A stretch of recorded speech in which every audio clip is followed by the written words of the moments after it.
بسم الله الرحمن الرحيم الحمد لله رب العالمين وصلى الله وسلم على نبينا محمد وعلى آله وأصحابه أجمعين. Donc nous continuons dans l'explication des trois fondements du Cheikh Thalathat al-Usul du Cheikh al-Islam Mohammed ibn Abdel Wahhab rahimahullah. Et nous nous étions arrêtés à la parole de l'auteur mentionnant la parole d'Allah subhanahu wa ta'ala qui nous dit Qala rahimahullah والدليل قوله تعالى ومن آياته الليل والنهار والشمس والقمر لا تسجدوا للشمس ولا للقمر واسجدوا لله الذي خلقهن إن كنتم إياه تعبدون سورة الفصلت verset 37. La preuve en est la parole d'Allah subhanahu wa ta'ala. Parmi ces signes sont la nuit et le jour, le soleil et la lune. Ne vous prosternez ni pour le soleil ni pour la lune, mais prosternez-vous pour Allah qui les a créés, si c'est lui que vous adorez. Donc Cheikh Al-Fawzan hafidhahullah nous dit, parmi ces signes la nuit, c'est-à-dire parmi ces signes qui nous indiquent sa seigneurie et sa puissance, sa capacité et son droit à l'adoration, comme quoi Allah subhanahu wa ta'ala est le seul qui est en droit à l'adoration, contrairement à et pas autre que lui. Naham. Naham. Et ceci fait partie des étonnants signes, des signes les plus étonnants venant d'Allah subhanahu wa ta'ala. Cheikh Al-Fawzan nous dit qui est celui qui fait que le monde entier est recouvert par la nuit. Toute une nuit, Naham, devient ténébreux, toute une nuit, les ténèbres de la nuit. Puis fait que le monde entier soit éclairé en une seule fois. Naham. Il n'y a qu'Allah subhanahu wa ta'ala capable de cela. Et même si toutes les créatures s'unissaient pour éclairer un seul endroit de la terre, Naham, il ne pourrait le faire, mais que dans un sens limité. Il ne pourrait éclairer avec leur électricité qu'un sens limité. Mais il ne pourrait pas, avec l'électricité, éclairer le monde entier, la terre entière. Tandis que le soleil et la lune éclairent la terre tout entière. Naham, elles éclairent la terre tout entière. Qala ta'ala, et Allah ta'ala nous dit dans le Coran, La tasjudu lishamsi wala lilqamar wasjudu lillahi alladhi khalaqahunna in kuntum iyyahu ta'budun. Ne vous prosternez ni pour le soleil ni pour la lune, mais prosternez-vous pour Allah qui les a créés, si c'est lui que vous adorez. Naham. Cheikh Al-Fawzan hafidhahullah nous dit ceci est l'annulation, la fausseté du polythéisme. Naham. Ne vous prosternez pas pour les créatures, parce que parmi les plus immenses créatures d'Allah subhanahu wa ta'ala, le soleil et la lune, parce que les associateurs adoraient le soleil et se prosternaient pour le soleil. Et parmi eux, les associateurs, il y en avait qui adoraient, il y en a parmi eux qui adoraient la lune et les astres, les étoiles. À l'exemple du peuple d'Ibrahim qui construisait des statues qui avaient la forme des statues pour représenter les étoiles et pour les adorer, comme Allah nous le dit dans le Coran, La tasjudu lish-shams, ne vous prosternez pas pour le soleil. Naham. Le terme se prosterner a le sens, se prosterner veut dire poser, mettre son front sur la terre, sur le sol, naham, en khudu'an, c'est-à-dire en se soumettant par soumission à l'adorer, naham, à celui que l'on adore. Et cela est un des plus immenses genres d'adoration. Wa Rasulullah sallallahu alayhi wa sallam, et le messager d'Allah alayhi salatu wa sallam a dit: أقرب ما يكون العبد من ربه وهو ساجد. Naham. La position dans laquelle le serviteur est le plus proche de son Seigneur, c'est en prosternation. أخرجه مسلم من حديث أبي هريرة رضي الله عنه. C'est un hadith de Muslim, rapporté par Muslim, hadith de Abi Huraira رضي الله عنه. Naham. فأعظم est la plus immense anwa al-ibada, et le plus immense genre d'adoration, c'est se prosterner sur la terre. Parce que ton visage, naham, est la chose la plus représentative, la chose la plus représentative que tu possèdes et que tu poses, naham, pour Allah sur la terre, ta'abbudan, en adoration pour Allah et en humiliation à celui-ci, Allah subhanahu wa ta'ala, naham.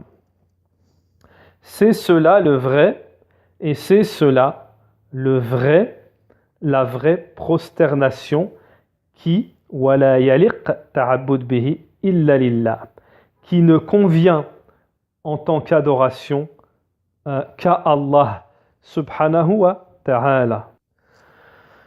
Naham, parce que ton visage est la chose la plus honorable, naham, la plus honorable que tu mets pour Allah subhanahu wa ta'ala sur terre, naham, en adoration à Allah subhanahu wa ta'ala.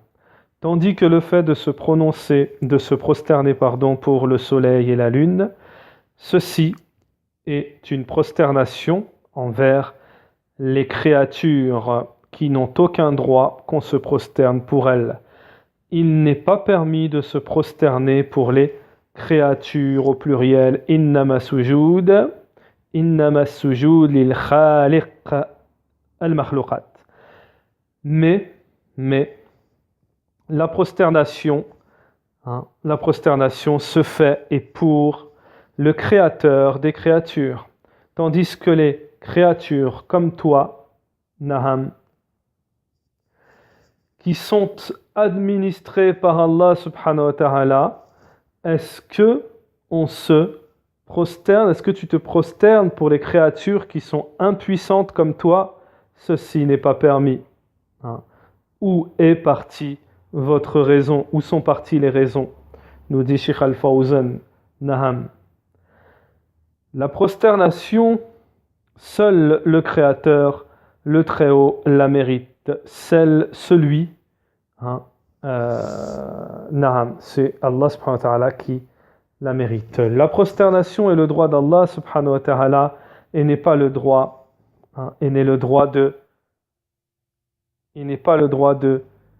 des créatures, quelles qu'elles soient, naham, naham. Car les créatures sont faibles et elles sont administrées par l'administrateur qui est Allah subhanahu wa ta'ala. La tasjudu lish-shamsi wala lil-qamar wasjudu lillahi alladhi khalaqahunna in kuntum iyyahu ta'budun. Ne vous prosternez pas pour le soleil et la lune, mais prosternez-vous. Ne vous prosternez ni pour le soleil ni pour la lune, mais prosternez-vous pour Allah qui les a créés. Si c'est lui que vous adorez. Fal-wajib an la na'bud illa Allah. L'obligatoire, c'est que nous n'adorons qu'Allah subhanahu wa ta'ala.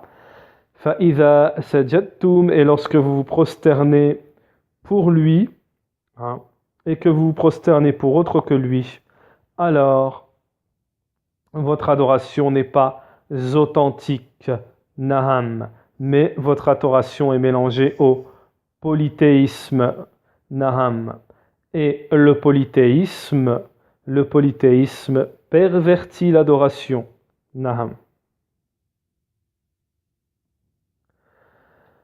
Ensuite, l'auteur nous mentionne un autre verset du Coran, Surat Al-A'raf, verset 54, où Allah Ta'ala nous dit Inna rabbakumullahu alladhi khalaqa as-samawati wal arda fi sittati ayyamin thumma istawa 'ala al-'arsh. يغشي الليل النهار يطلبه حثيثا والشمس والقمر والنجوم مسخرات بأمره ألا له الخلق والأمر تبارك الله رب العالمين. Naham. Alors la traduction.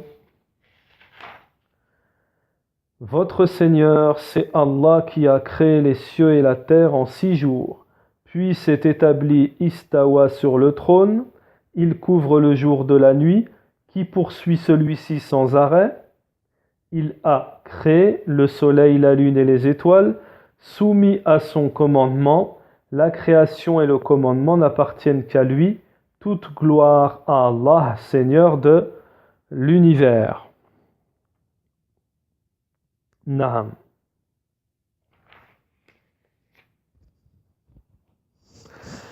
Alors, votre Seigneur, le Cheikh Al-Fawzan Hafidhahullah va expliquer ce verset. Votre Seigneur, celui qui est votre Créateur, qui vous a éduqué et donné ses grâces. Naham. Inna rabbakumullah, votre Seigneur, c'est Allah subhanahu wa ta'ala. Et pas autre qu'Allah. Votre Seigneur, c'est Allah, c'est-à-dire, et pas autre qu'Allah. Nul autre n'est votre Seigneur. Puis, il a, l'auteur, apporté la preuve à cela, comme quoi Allah, subhanahu wa ta'ala, est votre Seigneur. Allah, subhanahu wa ta'ala, la suite du verset, c'est celui qui a créé les cieux et la terre. Naham.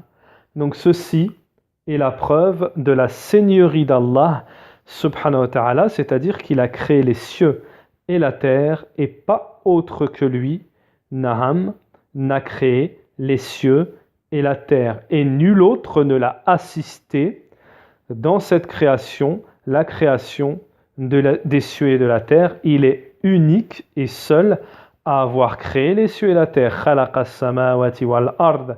هل أحد من المشركين أو الملاحدة عارض هذا وقال est-ce qu'un seul parmi les associateurs ou parmi les non-croyants ont réfuté cela, c'est-à-dire n'ont pas reconnu cela en disant Allah n'a pas créé les cieux et la terre.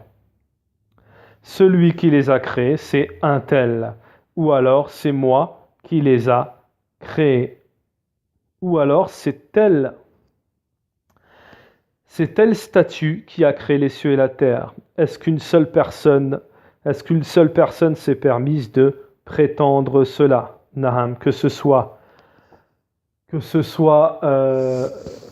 parmi les contemporains ou parmi les anciens. Cheikh Al-Fawzan nous dit personne ne peut prétendre à cela et cela à jamais. Na'am. Ensuite, Cheikh Al-Fawzan Hafidhahullah continue dans l'explication de ce verset mentionné par l'auteur. Na'am. Cheikh Al-Islam Muhammad ibn Abdel Wahhab lorsqu'Allah Ta'ala nous dit dans le verset c'est Allah qui a créé les cieux et la terre. Na'am, on a expliqué en 6 jours. En 6 jours. Na'am. Cheikh Al-Fawzan nous dit ces créations, na'am, ces immenses créations, Allah Ta'ala les a créées en 6 jours. Allah subhanahu wa ta'ala est capable de les créer en un instant. Allah subhanahu wa ta'ala est capable de les créer en un instant, mais il les a créés na'am fi sittati ayyam en 6 jours. Par rapport à sa sagesse que lui seul, Allah Ta'ala, connaît. Naham. En 6 jours, le premier jour qui est le dimanche. Naham. Yawmul Ahad. Naham, le dimanche. Et le dernier jour qui est Naham. Yawmul Jumu'ah, le vendredi. Sheikh Al-Fawzan nous dit, le jour du vendredi, la création a été achevée. La création a été achevée. C'est pour cela, le Sheikh nous dit, c'est pour cela que le jour du vendredi, وَلِذَلِكَ صَارَ هَذَا الْيَوْمِ صَارَ هَذَا الْيَوْمِ أَعْظَمَ أَيَّامِ الْأُسْبُوعِ. C'est pour cela que ce jour, le jour du vendredi, est le plus immense parmi les jours de la semaine. Naham. Il est le maître des jours, de ces jours de la semaine, et il est la fête, le jour de fête de cette semaine. Wa'id al-Usbu', le jour de fête de cette semaine, et il est le meilleur des jours. Wa huwa afdal al-ayyam. Naham. Parenthèse donc, en ce qui concerne le jour de fête de la semaine, c'est parce que les ulama nous disent que les savants nous disent que les musulmans ont 3 fêtes. La fête Eid al-Fitr, donc la fête de la rupture du Ramadan. Eid al-Adha, la fête de la rupture, la fête du sacrifice, la fête du sacrifice. Et ensuite, la fête du vendredi. La fête, chaque vendredi est une fête pour le musulman. Naham. قال رسول الله صلى الله عليه وسلم خير يوم طلعت فيه الشمس يوم الجمعة. Et dans une traduction rapprochée du sens de la parole du prophète le messager d'Allah nous a dit, le meilleur jour où le soleil se lève, Naham, c'est le jour du vendredi, rapporté par Muslim, Naham, et rapporté par d'autres. Hadith de Abi Hurairah radhiyallahu anhu. Parce que la création a été parachevée ce jour-là, Naham. Et ce jour-là, Adam aussi a été créé et il a été entré, Adam, au paradis, Naham. Et il a été aussi sorti du paradis, Naham, le vendredi. C'est le jour aussi où aura lieu le dernier jour, la dernière heure, le jour de la résurrection, Naham. Tout cela le jour du vendredi. C'est le meilleur des jours. Il est wa akhar ayyam al-khalq, il est le dernier des jours de la création, des cieux et de la terre et de tout ce qu'elles contiennent. Naham. Naham.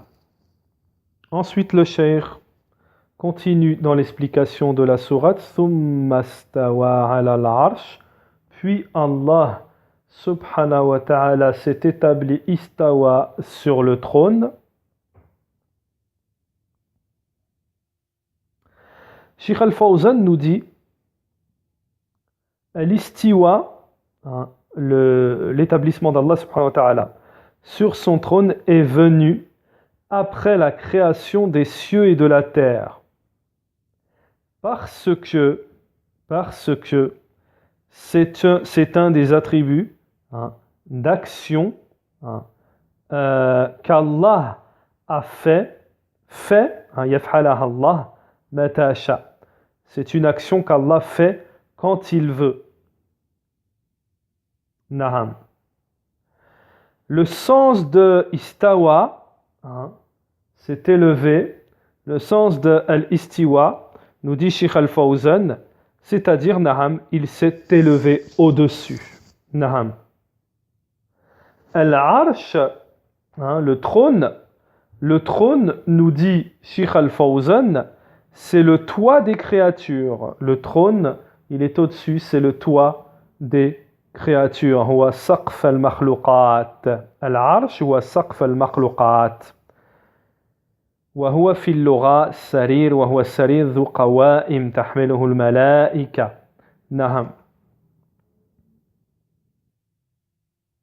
Donc Cheikh Al-Fawzan nous dit le trône fait partie, si ce n'est la plus immense, la plus grande des créations d'Allah subhanahu wa ta'ala, et c'est la plus élevée des créations d'Allah subhanahu wa ta'ala. Istiwa, l'établissement, est une caractéristique, est un attribut parmi les attributs d'Allah, attribut d'action, comme cela convient, bien entendu, selon la convenance, la magnificence et la grandeur d'Allah subhanahu wa ta'ala. Laïsa ka istiwa al-makhlouq, ce n'est pas comme l'établissement des créatures, naham, sur les créatures, naham. Allah subhanahu wa ta'ala n'a pas besoin du trône, naham. Allah subhanahu wa ta'ala n'a pas besoin du trône, naham.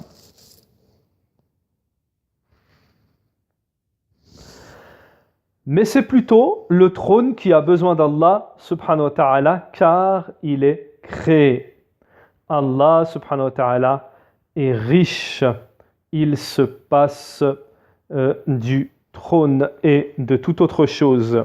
Mais il est installé au-dessus de celui-ci, de par sa sagesse, que seul lui-même, Allah subhanahu wa ta'ala, connaît. Et l'établissement, l'istiwa, est un genre d'élèvement, d'élévation. Naham. Mais l'élévation est un attribut d'essence d'Allah subhanahu wa ta'ala. Naham. Et l'istiwa, l'élévation, est un attribut d'action que fait Allah subhanahu wa ta'ala quand il veut. Donc je répète. Al-istiwa, l'élévation, est un genre parmi l'élévation. Mais l'élévation est un attribut d'essence d'Allah subhanahu wa ta'ala. Tandis qu'al-istiwa est un attribut d'action parmi les actions que fait Allah subhanahu wa ta'ala quand il veut. Naham. Donc, il y a une différence entre al-istiwa, naham, et al-ulu, naham.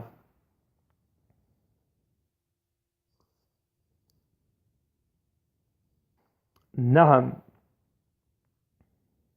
Yurshi layla nahara. Donc nous continuons l'explication du verset. Il couvre le jour de la nuit qui poursuit celui-ci sans arrêt. Yurshi layla nahara. Il couvre le jour de la nuit. Allah Ta'ala couvre le jour de la nuit. C'est-à-dire,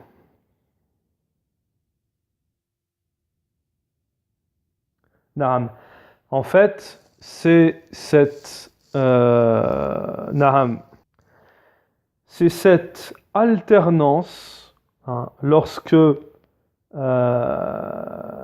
jour vient prendre place et la nuit vient prendre sa place. Naham.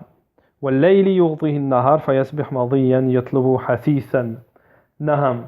Et ensuite dans le verset nous dit Naham,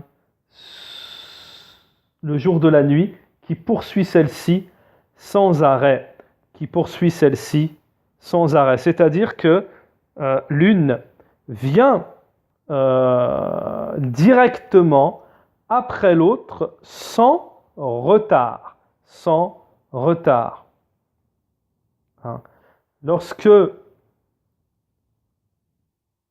la nuit est terminée, hop, le jour vient directement. Directement, nous dit Mubasharatan, nous dit le cheikh. Il n'y a pas de la yata'akhkhar an hadha an hada. L'un ne prend pas de retard sur l'autre. Et cela fait partie de la perfection, de la capacité, de la puissance d'Allah subhanahu wa ta'ala, Hein. Naham. Donc ensuite, le soleil et la lune sont d'immenses signes d'Allah qui sont connus. La lune aussi. Hein. Naham. Donc voilà, tout cela sont les signes d'Allah subhanahu wa ta'ala. Naktafi bi hada al-qadr insha'Allah. Donc nous allons nous contenter de cela aujourd'hui. Subhanakallah wa bihamdik wa ashhadu an la ilaha illa ant wa astaghfiruka wa atubu ilayka. Assalamu alaikum wa rahmatullahi wa barakatuh.